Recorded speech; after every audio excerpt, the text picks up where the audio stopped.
vamos lá, Efésios capítulo 4, a partir do verso 1. Um só povo. Você pode repetir comigo? Paulo aos crentes de Éfeso, ele diz assim: rogo-vos, pois, eu, prisioneiro no Senhor, que andeis de modo digno da vocação a que fostes chamados, com toda a humildade e mansidão, com longanimidade, suportando-vos uns aos outros em amor, esforçando-vos diligentemente por preservar a unidade do Espírito no vínculo da paz. Há somente um corpo e um Espírito, como também fostes chamados numa só esperança da vossa vocação. Há um só Senhor, uma só fé, um só batismo. Um só Deus e Pai de todos, o qual é sobre todos, age por meio de todos e está em todos. Pai, nós agradecemos ao Senhor pela Tua palavra.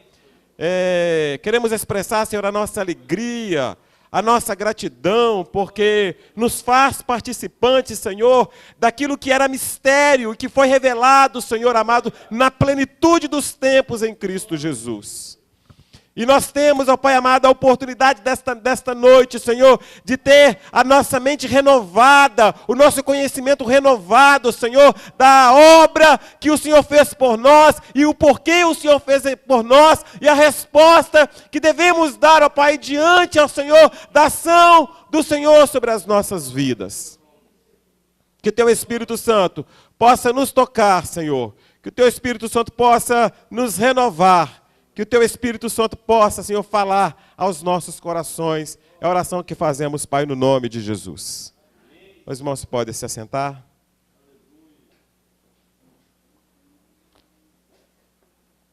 Essa mensagem nós iremos pregar na semana passada, que era justamente o dia que aconteceu o batismo. E é uma mensagem bem apropriada, justamente porque nesse período do discipulado, uma coisa que a gente sempre falou sobre essa responsabilidade, das responsabilidades, né? Há muitos privilégios que nós passamos a usufruir quando nós somos resgatados por Cristo. Nós passamos a usufruir de muitos benefícios, mas ao mesmo tempo também passamos a ter novas responsabilidades.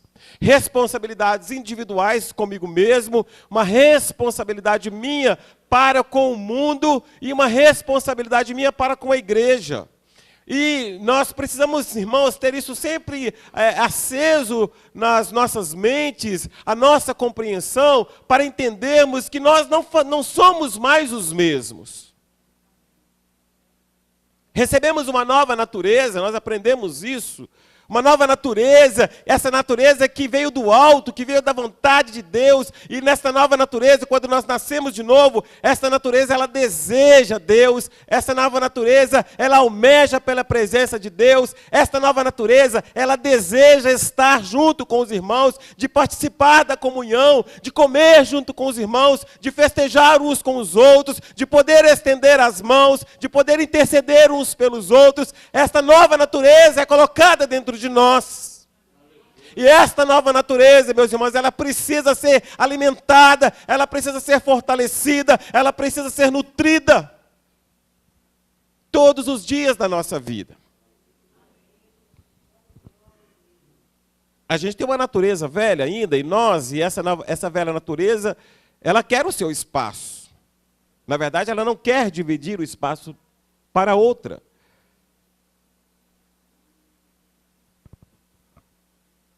E quando nós damos mais ouvidos para ela e nos atentamos mais para ela, a gente começa a deixar de lado, a gente começa a negligenciar, a gente começa a já não ter mais aquele interesse por aquilo que é a vontade de Deus. E isso, consequentemente, vai refletir, né, na sua vida espiritual e na vida da igreja também. Na vida da igreja também. As pessoas que são mais antigas aqui vão lembrar de um lema, talvez Júlio não, né, Júlio? Mas Vocês lembram daquele filme Os Três Mosqueteiros? Quem é que levanta? Levanta a mão aí, quem lembra? Mas é pouquinha gente, né? Você lembra, Júlio? Então fala para mim, qual que era o lema dos Três Mosqueteiros? Como? Um por todos e todos por um. Um por todos e todos por um. É um filme muito, muito antigo, né? O lema dos heróis dessa história: um por todos e todos por um. Isso significava que cada membro desse trio, né, lutaria pelo grupo e uns pelos outros.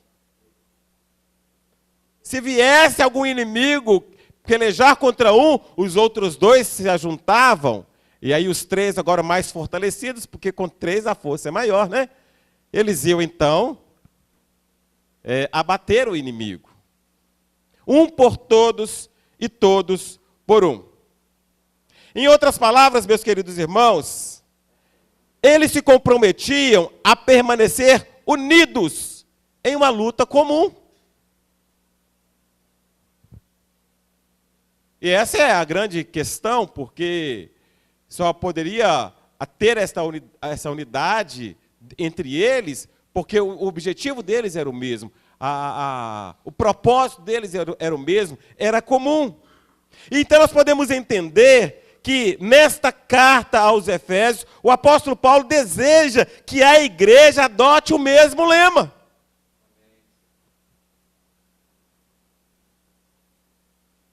Um por todos e todos por um. A realidade que a gente está vivendo no mundo de hoje é completamente diferente.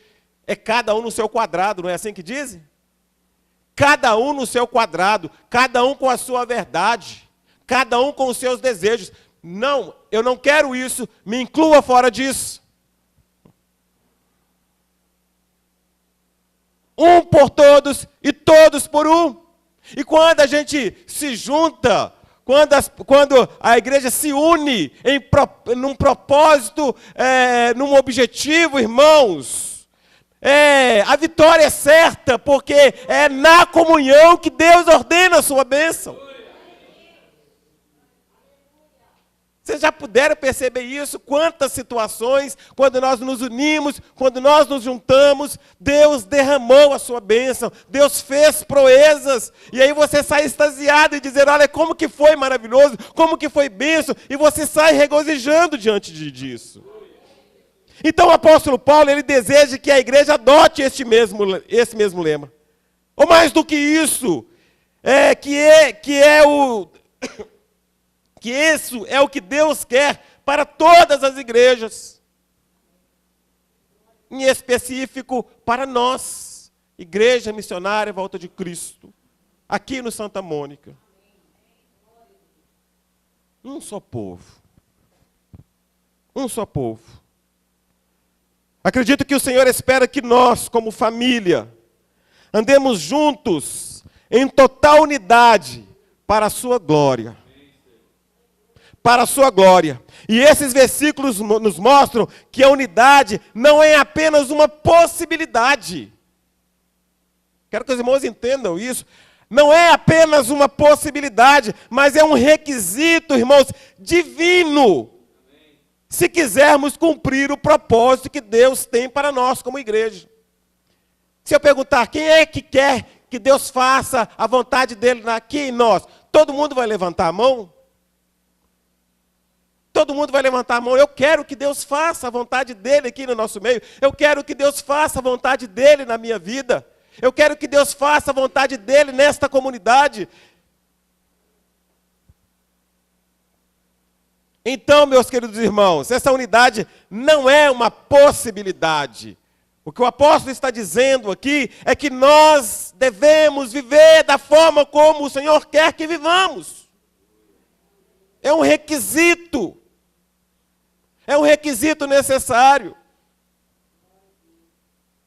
Eu sempre costumo dizer que Deus é um Deus exigente. Ele não é de qualquer forma, não é de qualquer maneira. É uma exigência que Deus faz para nós. Eu dizia para os meninos aqui no discipulado, foi já na reta final, eles vão lembrar disso, né? Não existe mais aquele termo, você não tem nada a ver com a minha vida. Isso não pertence à igreja, essa frase.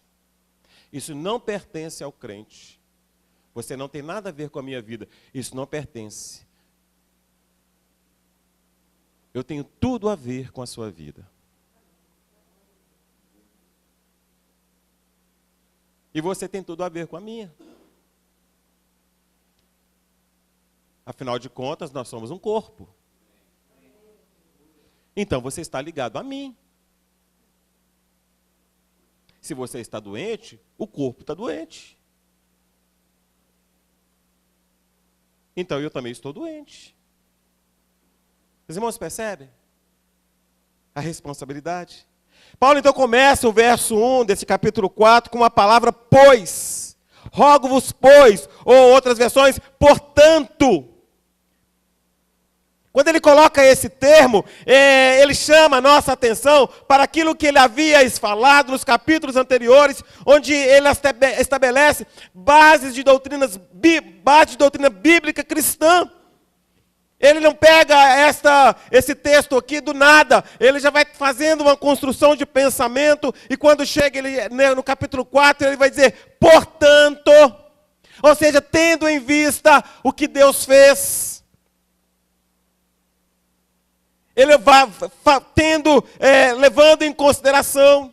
Então, aos crentes de Éfeso, ele faz menção, então, da obra redentora de Cristo, transportando-os do pecado e perdição para uma gloriosa salvação por meio da graça. Ele faz menção que o sacrifício de Cristo na cruz foi suficiente para fazer dos judeus e dos gentios um só povo, tornando-os concidadãos e uma família para Deus.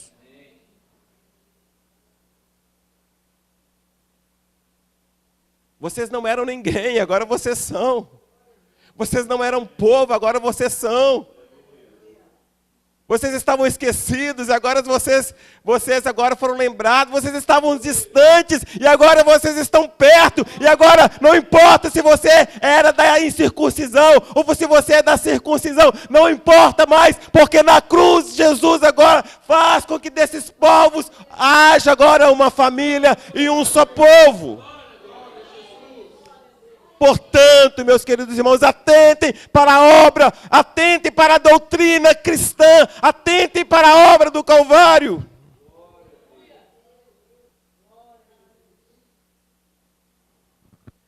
Eles se tornaram uma família para Deus. Ao iniciar suas observações, no capítulo 4, Paulo está dizendo que não podemos separar a doutrina cristã e do dever cristão.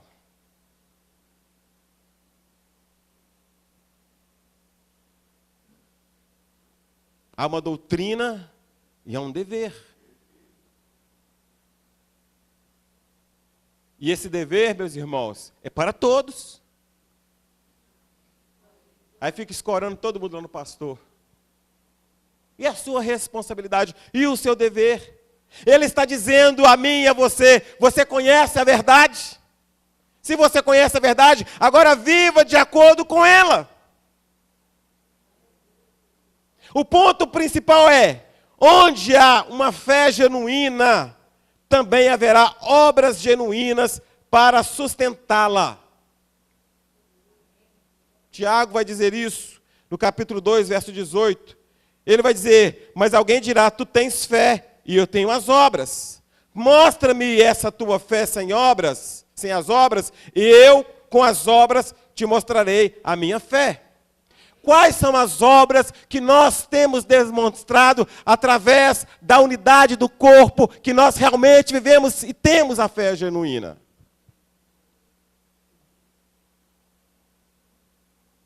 Meus irmãos estão entendendo?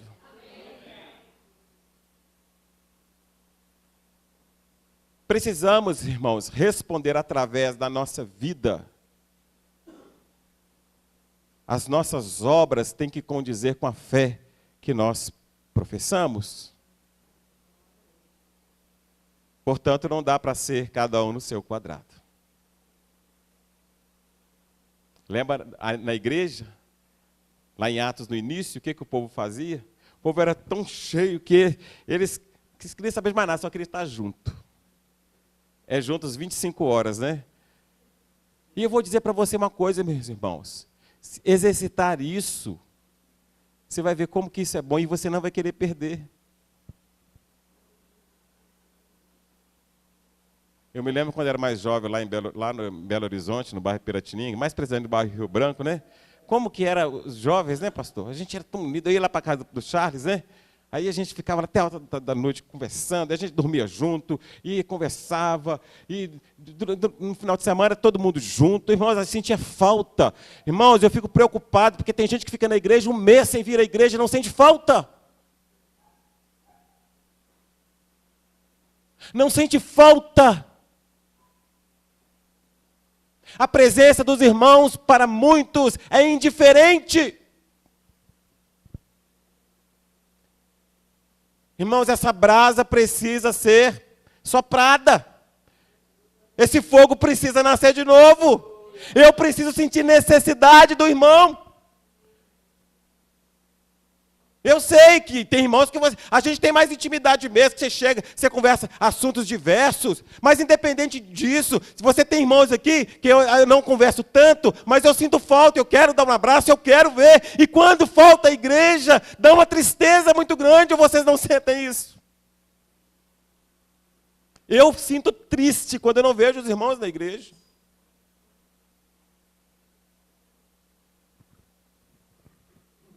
Quais são as obras que nós temos mostrado, que demonstra a fé que possuímos? A unidade no Senhor é a vontade de Deus para o seu povo. Olha o que diz Filipenses no capítulo 1, verso 27. Vivei acima de tudo por modo digno. Olha que coisa interessante, irmãos. Vivei, acima de tudo, de modo digno do Evangelho de Cristo. É aquilo que eu disse, não é de qualquer forma, não é para qualquer um. De forma digno, firmes em um só espírito, como uma só alma, lutando juntos pela fé evangélica.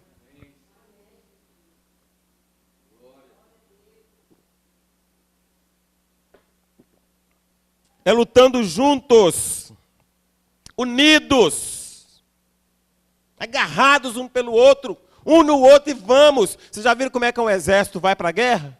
A gente vai, sabe, pelos filmes, né? Mas eu lembro que tem lá na frente, lá, aqueles que vão lá com, como é que chama aquele escudo, né? E aí eles vão lá assim, ó, e vai todo pertinho do outro, não é? Aí quando vem aquelas flechas, eles levantam para poder proteger e vão marchando. Um não tem brecha. Unidos. Irmãos, a batalha espiritual requer que nós estejamos assim. Aí tem os irmãos que vêm para a igreja, que está aqui toda terça-feira orando, enquanto o outro está lá em casa assistindo novela, não funciona, não pode ser assim. Ou está lá no cinema, ou está lá no shopping.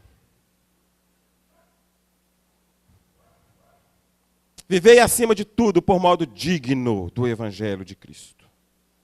Firmeza em um só espírito, como uma só alma. Olha que interessante.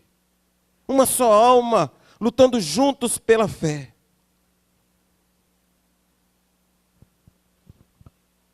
Mas qual que é a fonte da unidade dos crentes?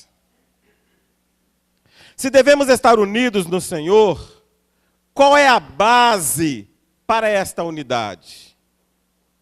Afinal, todos nós chegamos aqui com diferentes origens, culturas, estilo de vida, não é? Costumes diferentes, né? Um é de um jeito, outro é de outro, um come de um jeito, outro come de outro. Enfim, de uma forma tão diversa e tão diferente, como é que pode acontecer isso? Eu lembro que nós fizemos um evento lá na Nova Pampulha, naquela semana de outubro, né? Que faz a semana toda que a gente fazia de evento lá. E teve um tema lá que era isso, né? Unidade na diversidade. A unidade na diversidade. Né? Mas como que pode ser isso? Se há tantas diferenças, como podemos encontrar um terreno comum que seja uma base para que aconteça esta unidade? E esses versículos que nós lemos, irmãos, falam justamente sobre as áreas que cada pessoa salva compartilha com todas as outras que são salvas. Nós vamos compartilhar de coisas semelhantes que a gente passa a receber uma vez que nós somos salvos. E essas áreas fornecem a fonte justamente para esta unidade. Porque se não fosse, não tem como. Não tem jeito. Então nós precisamos de compartilhar algo que seja comum. Na noite anterior à sua crucificação, Jesus ele fez uma oração para o seu povo, lá em João 17. E ele pediu ao Pai que o seu povo fosse um.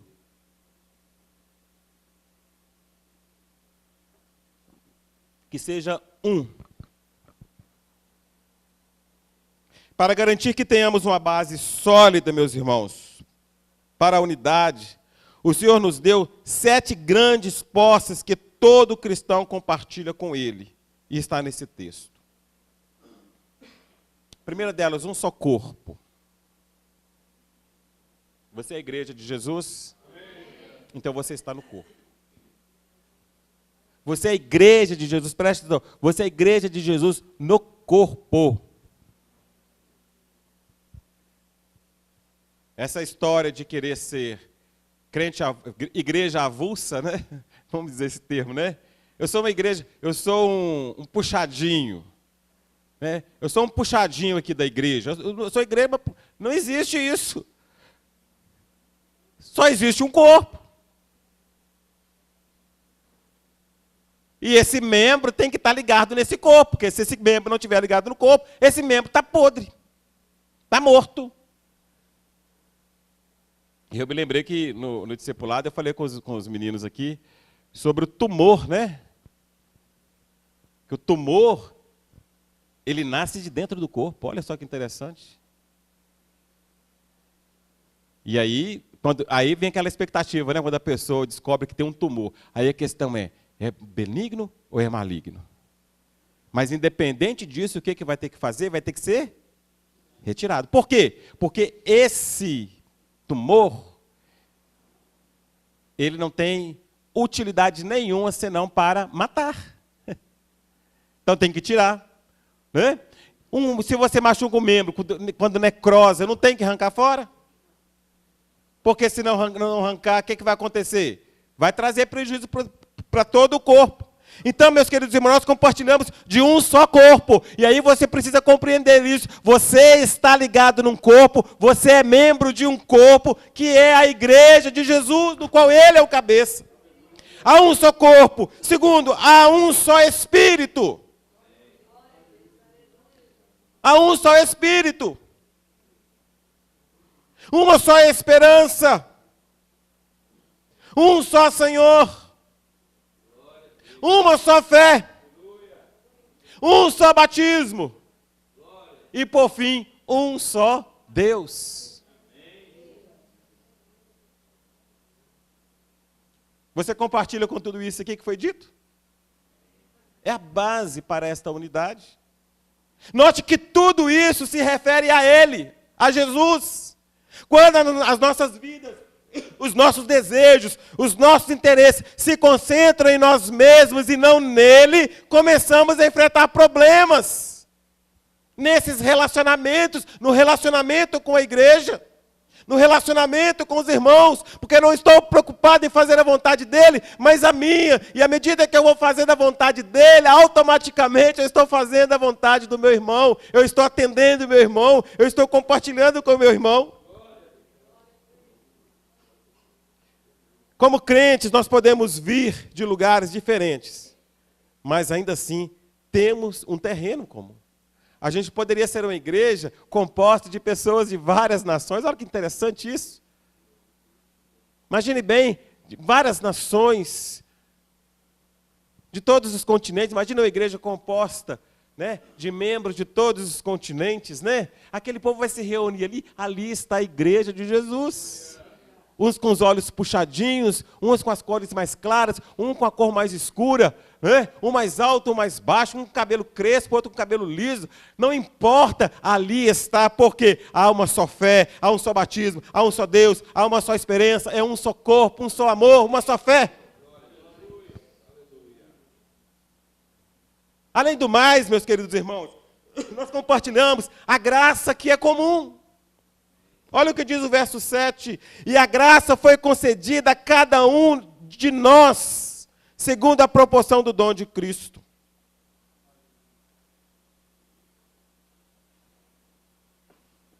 O versículo 7 introduz um novo pensamento no qual o apóstolo Paulo falará sobre os dons espirituais dados aos ministros da igreja para beneficiar a igreja.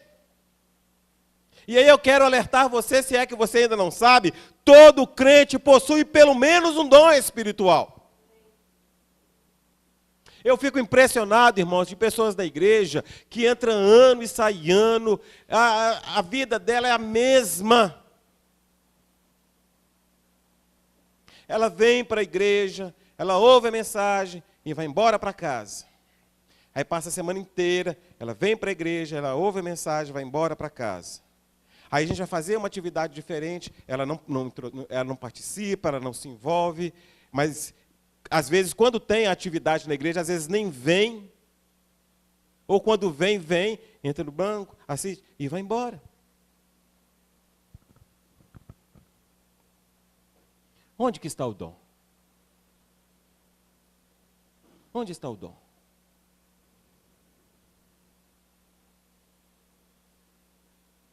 Onde está a sua utilidade no reino? Onde está a sua serventia no reino? Nós dizemos, Senhor, somos teus servos. Ué, se eu sou servo, eu tenho que trabalhar. Não é assim? Trabalhar. Eu queria que os irmãos abrissem em 1 Coríntios capítulo 12.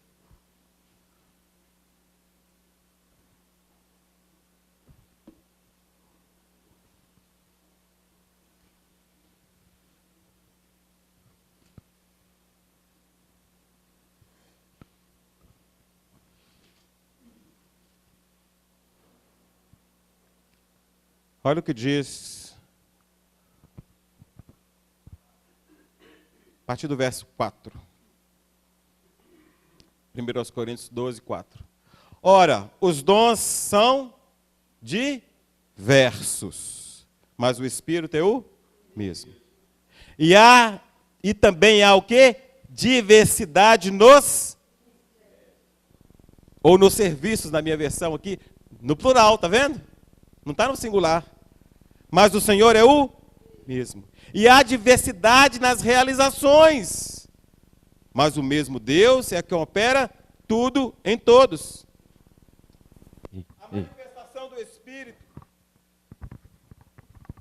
A manifestação do Espírito é concedida a cada um, visando a um fim proveitoso. Porque a um é dada mediante o Espírito a palavra da sabedoria, e a outro, segundo o mesmo Espírito, a palavra do conhecimento, e a outro, no mesmo Espírito, a fé, e a outro, no mesmo Espírito, os dons de curar, e a outros, operações de milagres, e a outra, profecia, e a outro, discernimento de espíritos, e a um, variedade de línguas, e a outro, capacidade de interpretá-las. Mas um só é o mesmo Espírito que realiza todas estas coisas, distribuindo-as, como lhe apraz a cada um individualmente. Ela é distribuída.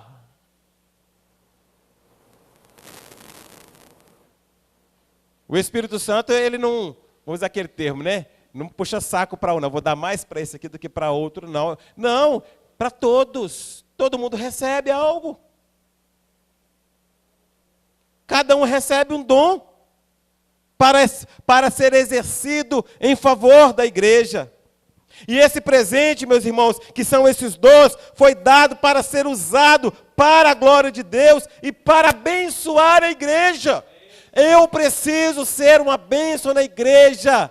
Isso acontece na medida que eu exercito os dons que eu recebi do Senhor. Quando cada crente usa dons que recebeu, a unidade da igreja é fortalecida e a igreja é ajudada.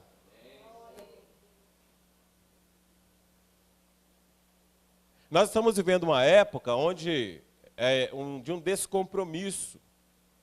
Mas as pessoas não querem ser confrontadas com isso. A grande verdade é essa. E essa é uma das razões, meus queridos irmãos, que a gente vê igrejas aí que estão assim, ó. Que precisa ter 3 até 4 cultos durante um domingo, por exemplo, né?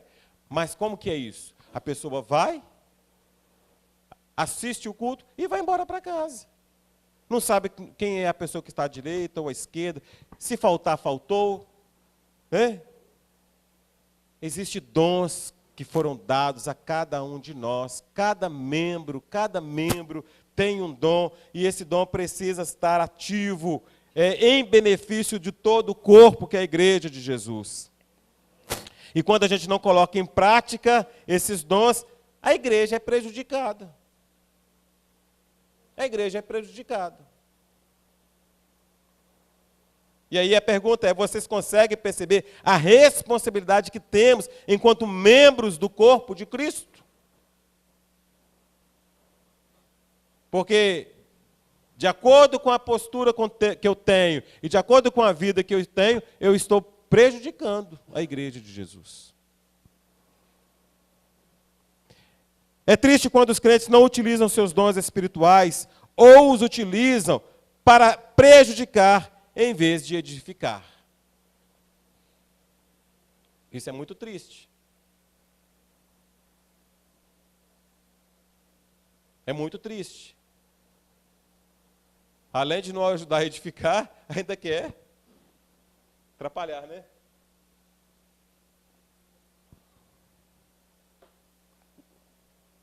Paulo também pode estar se referindo à graça que nos foi dada para viver em harmonia uns com os outros aqui na terra.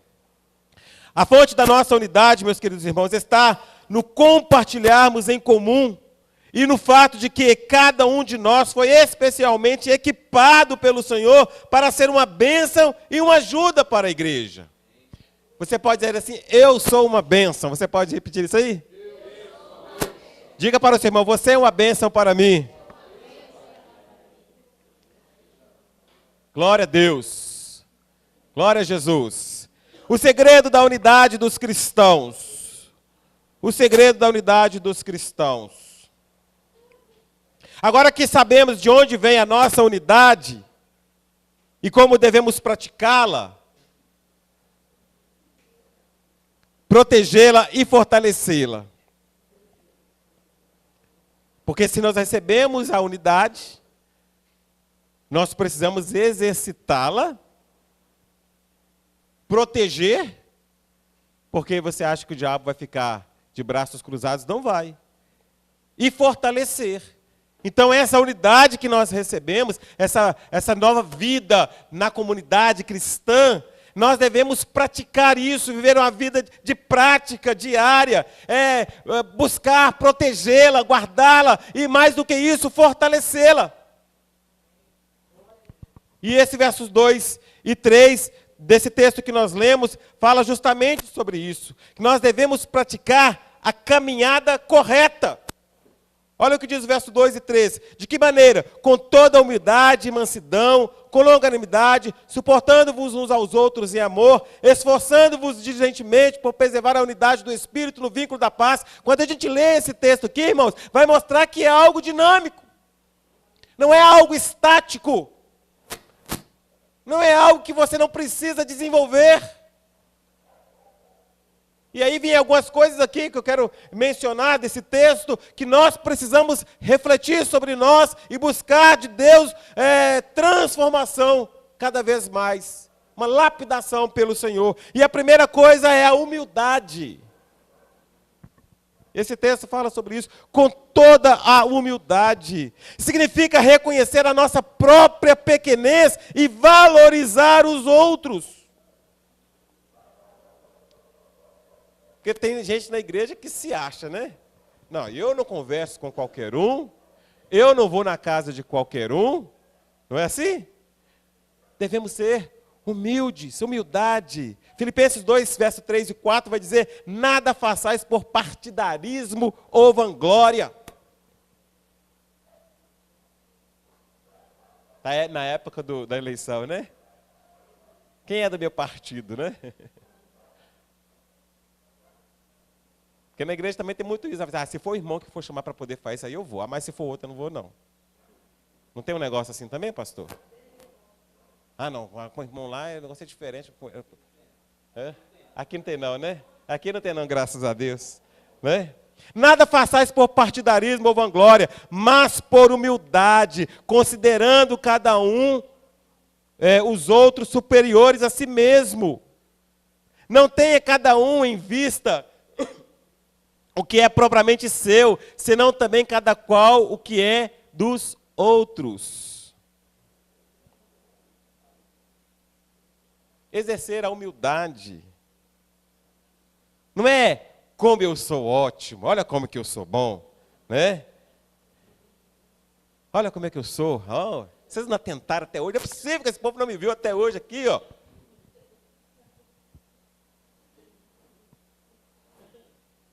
Humildade, irmãos, considerar o irmão.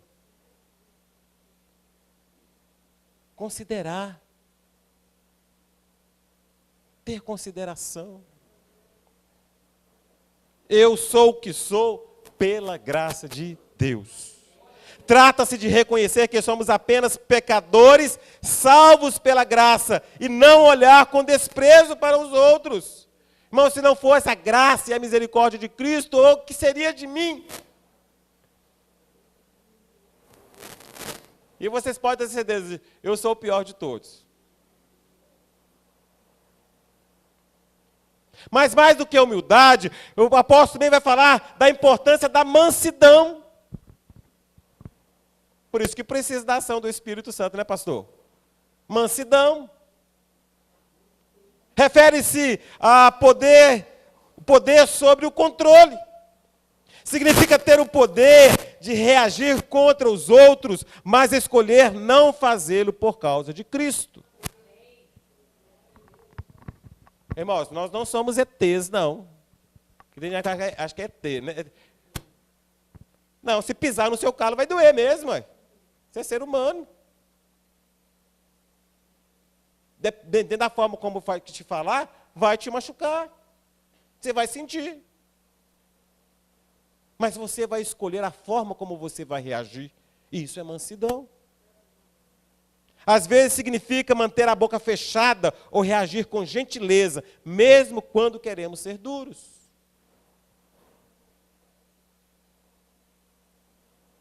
Meus irmãos estão entendendo? Amém. Como diz o pastor, de vez em quando vocês falam amém aí também, viu? Então, falei da humildade, falei da mansidão. Uma terceira coisa que o apóstolo fala aqui sobre a longanimidade. Significa paciência e perseverança. Refere-se a ter um longo fusível e não se irritar facilmente. Se queremos promover a unidade, devemos aprender a ser pacientes e tolerantes. E eu preciso trabalhar isso tanto em mim. Você sabe que a gente trabalha em escola? Estava falando com o pastor sobre isso dias atrás, né? Um trabalho em escola, irmãos, não é fácil, né, Soraya? Não é fácil. Né? E a gente precisa exercer isso aqui. E na igreja também a gente precisa exercer. Né? A humildade, a mansidão, a longanimidade. O quarto que o apóstolo fala aqui, paciência no amor. Aí as pessoas ficam pensando, o amor, eu acho interessante o pastor falando sobre o amor, né? Amor é atitude, né? É o agir. Mas eu não estou sentindo o amor no meu coração, né? Eu esperar sentir o amor, né? né? Paciência no amor refere-se a suportar e dar espaço para que as pessoas sejam quem são. E se você percebe que tem algo que precisa ser trabalhado naquela pessoa, vá orar a Deus. Olha, Deus, esse membro do meu corpo aqui está me incomodando, está atrapalhando. Faça uma obra, Senhor. O amor mencionado aqui é incondicional e duradouro, não baseado nas ações do outro, mas constante, apesar dos ferimentos. Ainda tem crente que diz assim, no meu calo só pisa uma vez.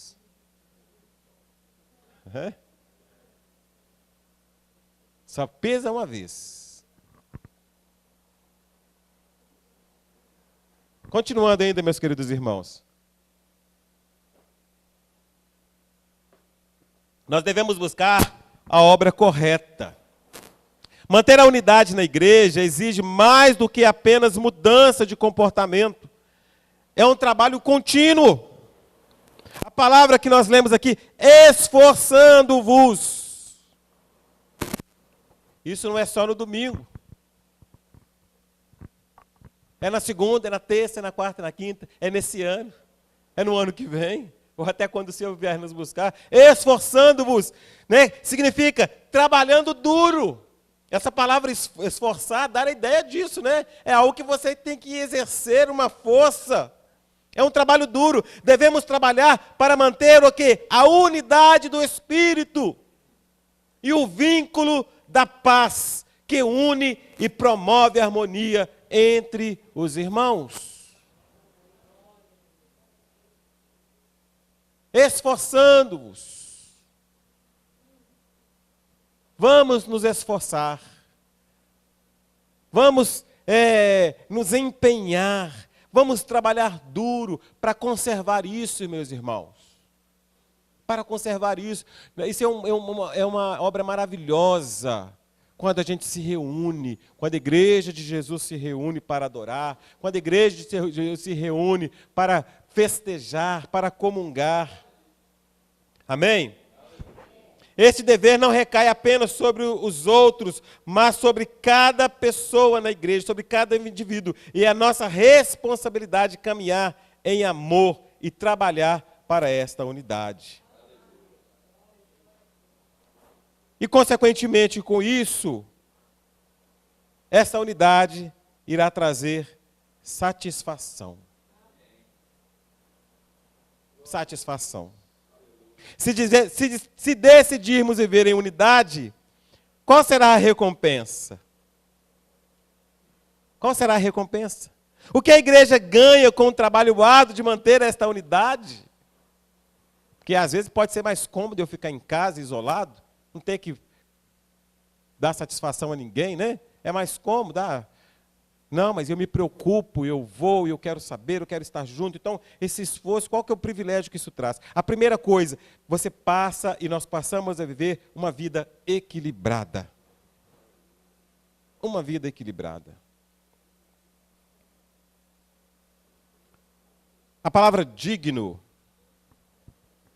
como diz no verso 1, rogo-vos, pois eu, prisioneiro do Senhor, que andeis de modo digno da vocação. Essa palavra digno sugere um equilíbrio. Quando nós caminhamos juntos em unidade, mostramos ao mundo que a nossa fé ela é genuína. A gente brilha na unidade, irmãos. A gente brilha. Nesse mundo de densas trevas, a igreja na comunhão, na unidade, ela brilha. Essa fé genuína. Nada demonstra a autenticidade de nossa fé como o amor verdadeiro e incondicional que temos uns pelos outros. E Jesus ele disse em João 13:35, nisto conhecerão todos que sois meus discípulos, se tiverdes amor uns aos outros. E quando a gente tem esse amor, esse compartilhar desse amor, dessa vida, desta unidade, nós temos uma vida equilibrada.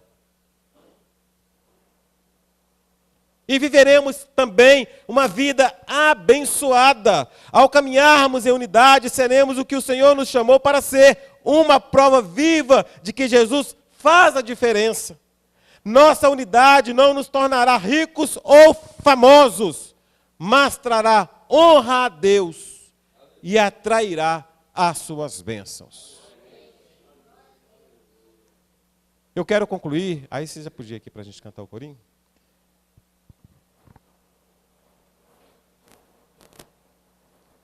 Como é que é o lema dos 3 mosqueteiros?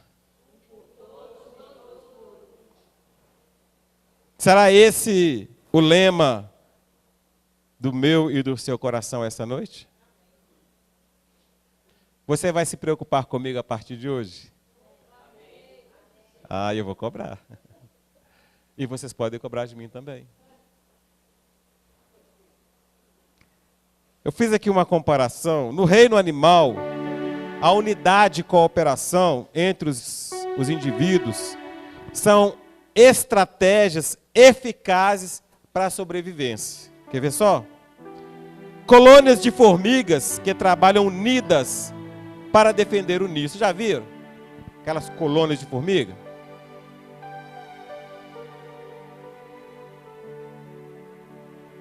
Abelhas operárias que protegem a colmeia e a rainha. Isso é familiar a vocês também? Lobos que caçam em matilhas e permitem abater presas que são maiores do que eles. Que se eles estivessem sozinhos, eles não poderiam abater. Mas porque eles estão unidos, eles conseguem. Grupos de elefantes que se juntam para proteger os seus filhotes. Anda tudo ali juntinho.